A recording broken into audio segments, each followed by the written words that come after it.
Oy, kumusta po tayong lahat mga kababayan? Ngayong araw po may chismis ako sa inyo mga kapatid, mga kapwa ko Pilipino. Itong chismis na ito, hindi ito nakakatuwa. Dahil apektado po lahat tayong mga Pilipino buong bansa. Alam nyo kung ano yon? Ang report ng Treasury Department. Ito po ay report po dito sa GMA Online News. Noong April 30, 2025. Bago tayo patuloy mga kababayan, kinakumusta po ang mga waray-waray saan man panig ng mundo, mga kapwa ko OFW, sana nasa mabuti tayong kalagayan. At sa mga subscribers ko, followers na nagpapatuloy na magsubaybay sa aking YouTube channel na ito, maraming salamat sa inyo. Ngayon, punta po tayo dito sa ating chismis mga kababayan. Chismis na medyo nakakagulat at nakakainis. Dahil dito po sa ibinalita ng GMA News Online na ang ating gobyerno o ang Pilipinas ay nagkaroon ng deficit o nagpagkukulang ng budget ng first quarter ng taong 2025 mga kababayan. First quarter pa lang, ibig sabihin 3 buwan pa lang sa taon ng 2025 from January to March. Nag-short na ang budget, nagkukulang ng budget dahil sa sobrang gastos ng ating gobyerno. Ng ating pamumuno ng ating magaling na presidente. Ito ang nangyari mga kababayan. Alam niyo kung magkano ang deficit Pag sinabing deficit, kakulangan sa pundo. Nagkaroon po ng kakulangan na 478.8 billion. 478.8 billion na kulang ng panggastos ang ating gobyerno. Kumbaga, doon sa mga projected na kikitain ng gobyerno na nagagastusin sa first quarter, ay kulang pa. Mag-aabuno pa tayo dito. Saan ginastos ang pera? Paano naman natin kukunin yung mga deficit na yan? Saan tayo kukuha niyan? Ng pang-abono.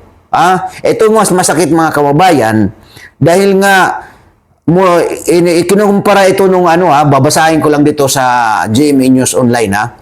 Data released by the Bureau of the Treasury showed that the national government yielded a budget deficit of 478.8 billion in January to March ngayong taon na to. Up to 75.62% from 272.6 billion in the same period last year. So last year, nagkulang din po tayo sa ganitong first quarter. Last year, 272.6 billion. Na mas mataas, kumpara ngayon, mataas ang pagkukakulangan ng ang ating deficit, Mas mataas ngayon ng 75.62%. Grabing taas. Ayos lang sana itong grado na ito kung sa eskwelahan. Problema, grado ito ng paglaki ng kakulangan ng panggastos natin ng ating gobyerno. So, kumpara last year, nagkaroon po ng paglaki, hindi laki ng kita ng ating gobyerno. Laki ng kakulangan sa paggastos dahil sa sobrang gastos ng gobyerno. Lumaki ng 75.6%. Panginoon kong mahabagin, kawawa ang bansang Pilipinas. Di kaya ito may kinalaman sa mga ayuda? Di kaya ito may kinalaman doon sa pinamumudbud ng mga kandidato na pinambabayad doon sa mga botante nung nakaraang eleksyon? Sana di tayo nagkakamali, Sana hindi tayo magkamali.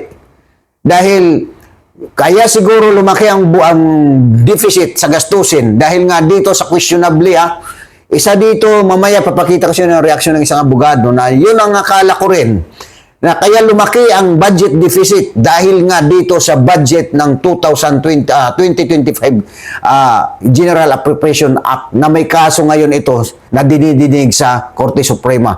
Dahil dito sa maraming insertion, dahil dito sa ayuda na ito. Ngayon, ang tanong, saan nila ito kukunin na pang-abono doon sa mga winaldas nilang pera na wawaldasin at winawaldas na mapera? Sa mga tax, mag-implement na naman siguro ng mga panibagong tax sa ating bayan, sa mga Pilipino na naman kukunin ang ipamtatapal nila. Ganun ba yun? Panoorin po natin ang reaksyon ng isang abogado na si Attorney Mike Operario. Ito muli si Attorney Mike Operario at meron po ulit akong kwento sa inyo. Kaya lang, hindi na ito nakakatawa. It's not a joke. It's not even fiction. Because this one is real. Kamakailan lamang po ay naglabas ng report ang National Treasury at ipinahayag nila doon na as of the first quarter of 2025, we are already experiencing a budget deficit of 478 billion pesos. Halos kalahating trilyon ang ating pong budget deficit. So sa mga hindi pa masyadong maalam tungkol dito, yung pong budget deficit, ang ibig sabihin po nito ay kakulangan. Deficit is kakulangan. Ano po ang kinungkulang? Ang kulang po ay yung kita ng gobyerno at hindi po ito sapat para doon sa naging gastusin. Ang ibig sabihin, mas marami ang ginastos sa unang 3 buwan ng pamahalaan kaysa sa kinikita or kinita ng ating gobyerno. Ang malungkot po niyan ay nasa first quarter pa lamang po tayo. Pero sabi ng National Treasury, this is still within the projected deficit ng gobyerno na aabot ng 1.5 trillion pesos at the end of the year. Anong ibig sabihin po noon? Ang pamahalaan pala, sa umpisa pa lamang ng pagsiset nila ng budget, ay naisip na nila na kukulangin ang pera ng pamahalaan para sagutan lahat yung expenditures na kanilang ginawa doon sa budget.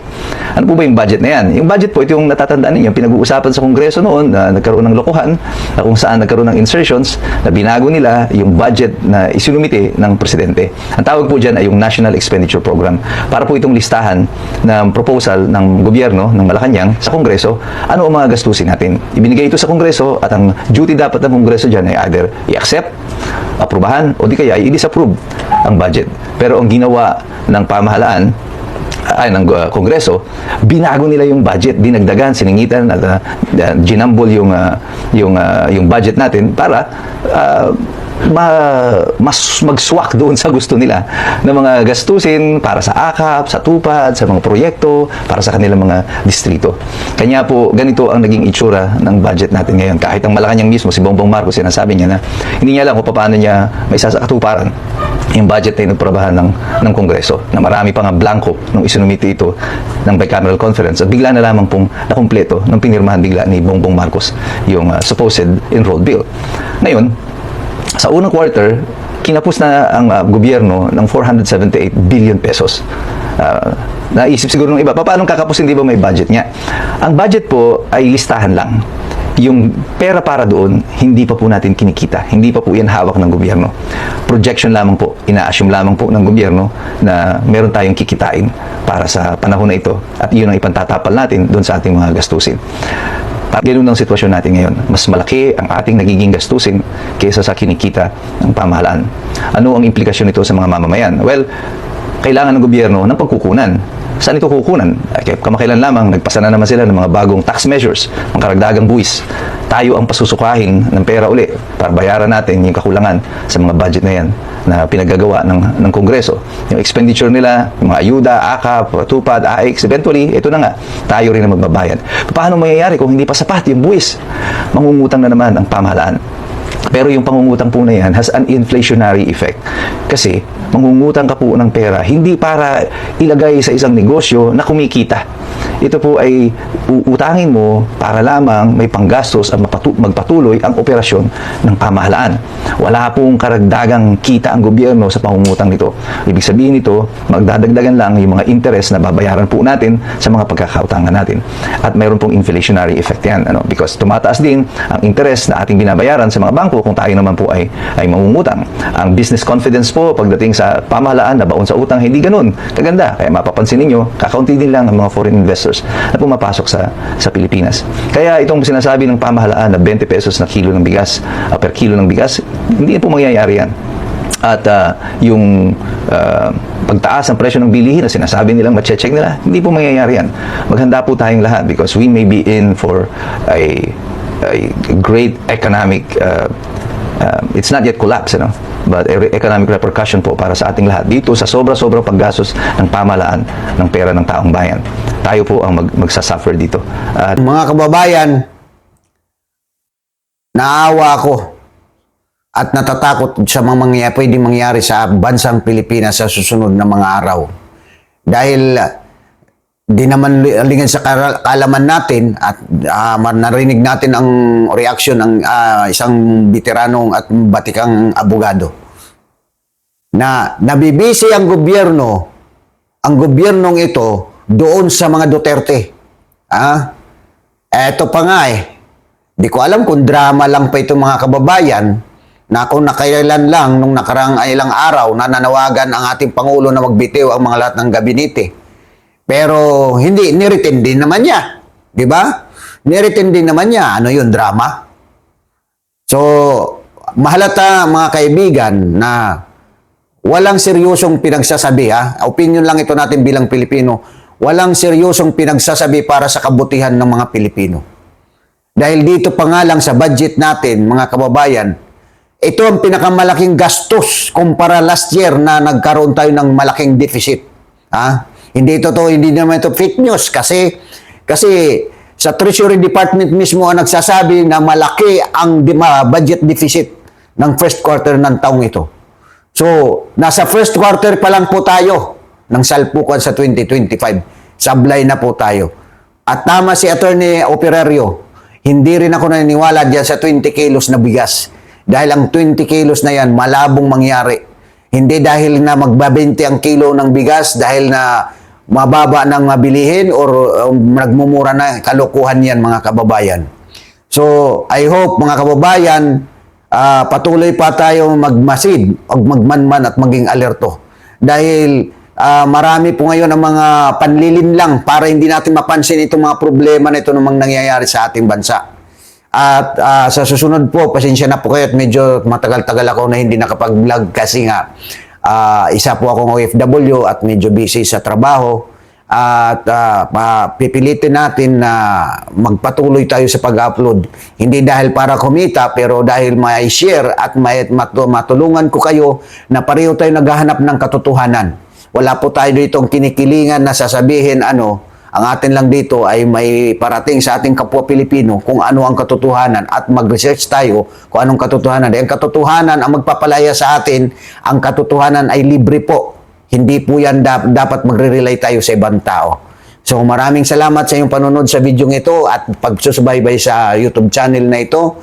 Tito's Random World Search for Truth channel. At doon pa sa hindi nag-subscribe, pa-subscribe na lang po para ma-update kayo sa mga susunod ko pang mga i-upload ng mga videos. God bless us all. God bless the Philippines. Ipagpatuloy po natin, ipanalangin ang ating mga leader ng ating bansa. Maputol ang korupsyon, ang mga kabalbalan, kalukuhan. At nagpapasalamat tayo kahit papano nabawas-bawasan ng sakit ng ulo natin sa ilang mga politiko na hindi nanalo sa eleksyon. Kahit papano nabawas-bawasan na tayo ng sakit ng ulo. Salamat sa Panginoon dahil hindi pinapabayaan ang Pilipinas. Salamat sa inyo at God bless us all.